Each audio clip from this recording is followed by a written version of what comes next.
Cruz. Thank you, Madam Chair.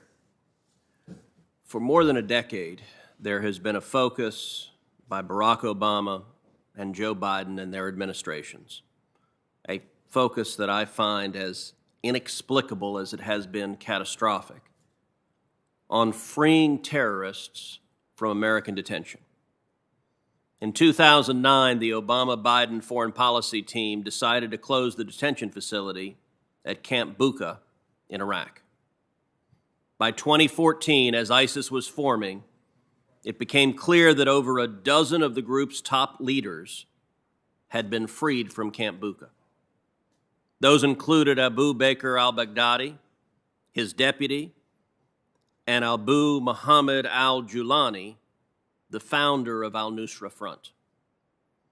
Having learned nothing, that same team repeated the exact same mistakes, this time with the Bagram prison in Afghanistan, as part of the administration's catastrophic withdrawal.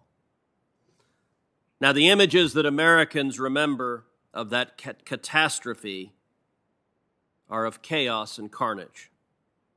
Over 100,000 Afghans, many of them unvetted and unvettable, loaded onto airplanes to be deposited into the United States.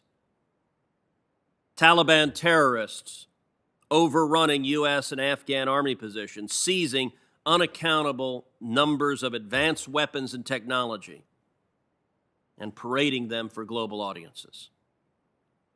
And of course, the August 26th terrorist attack on the Kabul airport, in which an ISIS-K bomber killed 13 American service members. What is less well known is that that bomber had been imprisoned in the Bagram prison, which until that summer had been under American control.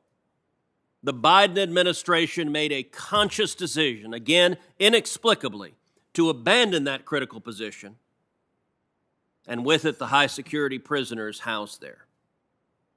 Having still apparently learned nothing, releasing terrorists, seeing them killing Americans, releasing more terrorists, seeing them killing more Americans, the Biden administration is talking about doing it again. Now they're talking about closing the facility at Guantanamo Bay. I think before that's even contemplated, we should have some sense of the toll that these catastrophic decisions have had. For instance, the Washington Post, hardly a right-wing organ, has reported, quote, at least 12 detainees released from the detention camp at Guantanamo Bay, Cuba, have launched attacks against U.S. or allied forces in Afghanistan, killing about a half dozen Americans. So you have terrorists freed at Camp Bucca, Americans murdered. You have terrorists freed from Guantanamo, Americans murdered. You have terrorists freed from Bagram, Americans murdered. And now the Biden administration wants to free more terrorists. And we know to an absolute metaphysical certainty the result of that will be more Americans murdered. I want to ask the witnesses, I recognize that the Biden administration declined to send a government official charged with explaining the administration's policy. But let me ask all the witnesses assembled here, does anyone on the panel know a full account of the number of terrorists who were released from Camp Bucca that went on to fight for ISIS or the al-Nusra Front? So we don't have that information. All right, how about this?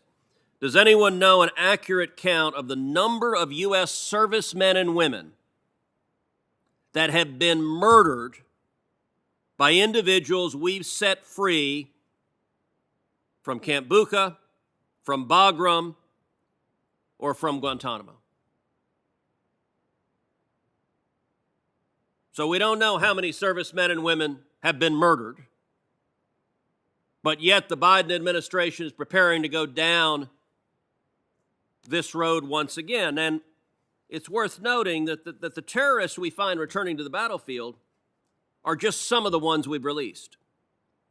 there's good reason to suspect they're not the only ones who've returned to violence and terrorism. Before we free more terrorists, we should get to know where the past ones have gone and where future ones are likely to go.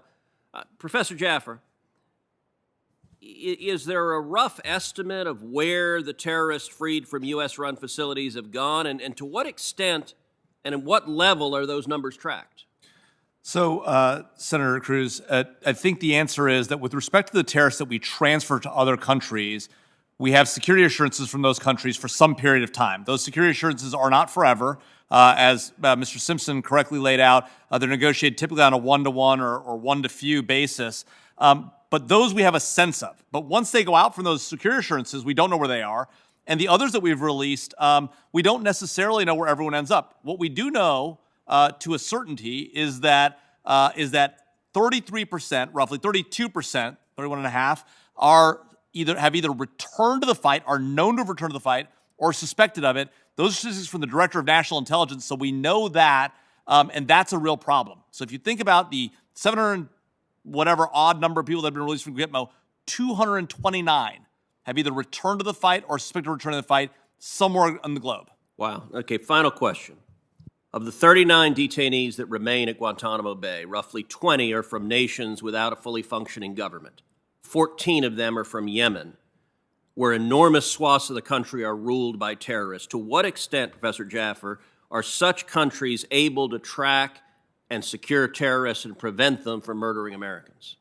They are not able, which is exactly why we cannot transfer to those countries. Thank you. Thank you, Senator.